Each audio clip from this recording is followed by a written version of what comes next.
Good day, everyone. I am Agnes Ticafino, the last reporter of Group 9. The chapter that I am going to report is Chapter 21, The Second Homecoming and the Liga Filipina. June 1892, Rizal's bold return to Manila was his second homecoming.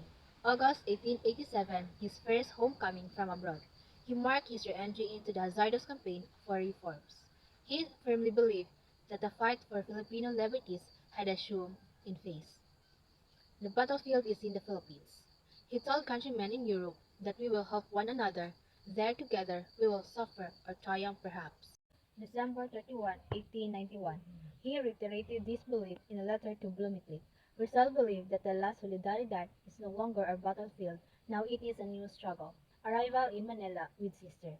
A meticulous diarist, he described his second homecoming as follows. Rizal arrived at Manila on June 26, 1892, together with his widowed sister, Lucia, Sunday at 12 noon. He was met by many carabineers, headed by a major, one captain, and one sergeant of the veteran civil guard. He came down with luggage, and they inspected at the custom house. From there, he went to Hotel Orient, where occupied room number 22, facing the church of Binondo. Eulogio Despojol Condicaspe, Spanish Governor-General, who agreed to pardon his father but not the rest of his family, and told him to return on Wednesday, June 29. Visiting friends in Central Luzon, June 27 at 6 p.m., Rizal boarded a train in Tutuban Station and visited friends in Malolos, Bulacan, San Fernando, Pampanga, Tarlac, Bacoor. June 28, Rizal returned to Manila. During this time, he was shadowed by government spies who watched his every movement. The house he visited was raided by Guardia Civil, which seized a copies of Noli and El Feli and some subversive pamphlets. Other interview with this Bohol. He had other interview. This interview vividly recorded in his diary on Wednesday, June 29 at 7:30. I saw His Excellency. He did not succeed to exile the penalty, but he gave him a hope with regard to his sisters. Since it was a feast, the interview ended at 9:15. He was come to the following day at 7:30. Funding of the Liga Filipina. July 3, 1892, Rizal attended a meeting of the Patriots at the home of the Chinese Filipino mestizo Doroteo Ojongco on Ilaya Street, Tondo, Manila. Among those present were Pedro Serrano Lactao, Panday Pera, a Mason and school teacher, Domingo Franco, or Felipe Pera, Amazon and tobacco shopkeeper, Jose A. Ramos, or Socorro, engraver, printer, owner of Bazaar Gran Britanya, and first worship master of Nilad, First Filipino Masonic Lodge, Ambrosio Salvador, Gobernadorcillo of Quiapo and Mason, Bonifacio Arevalo Harem, dentist and Mason, Diodarte Aureliano, brother-in-law of Marcelo H. Del Pilar, and civilian employee in the army. And there are many more patriots. Rizal explained the objectives of the Liga Filipina, a civic league of the Filipinos, which desired to establish socio-economic life of the people. The officer of the new league elected as follows: Ambrosio Salvador, acting as the president, Deodato Arellano as the secretary, Bonifacio Arevalo as the treasurer, Agustin de la Rosa as the governing body of the league was Supreme Council, which had jurisdiction over the country.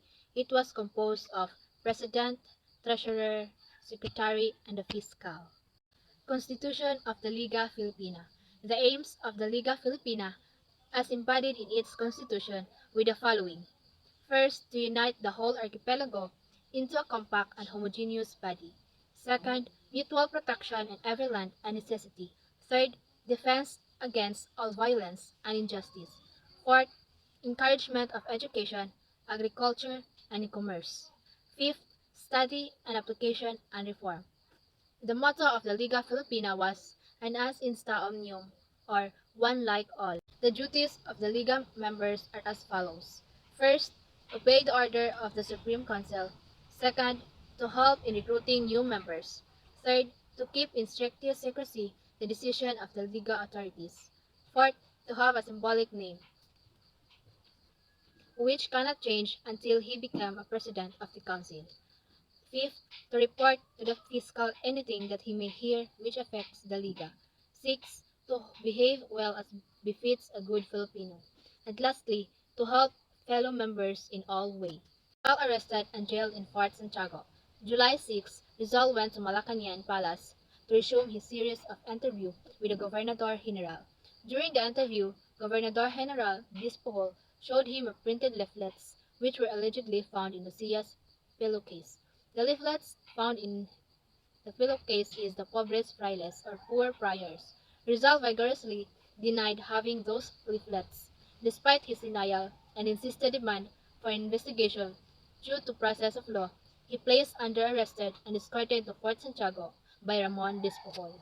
On the following day, July 7, the Gaceta de Manila published the story of Rizal's arrest, which produced commotion among Filipino people, especially the newly organized Liga Filipina. Arbitrary deportation to the Pitan contained Gobernador General Despujol decree deporting Rizal to one of the island in the south. The gubernatorial decree gave the reason for Rizal's deportation as follows. First, Rizal had published books and articles abroad which showed disloyalty to Spain and which were frankly anti-Catholic and imprudently anti-friars. Second, there was found in one of the packages a bundle of handbills entitled Pobres Friars, in which the impatient and humble generosity of Filipinos is satirized and which accusation is published against the custom of the religious order. Third, his novel El Filibusterismo was dedicated to the memory of three traitors, Burgos, Gomez, Zamora, and the title page wrote that in the view of the vices and errors of the Spanish administration, the only salvation for the Philippines was separation from the mother country. And lastly, the end which he pursues in his efforts and writings is to tear from the loyal Filipino breast the treasure of our holy Catholic faith. On July 15, 1892, Rizal was brought under heavy guard to the steamer Cebu which was sailing from the Pitan, passing Mindoro and Panay, and Sunday evening reaching the Pitan. The same night, Rizal began his exile in lonely Dapitan, which would last until July 31, 1896, a period of 4 years.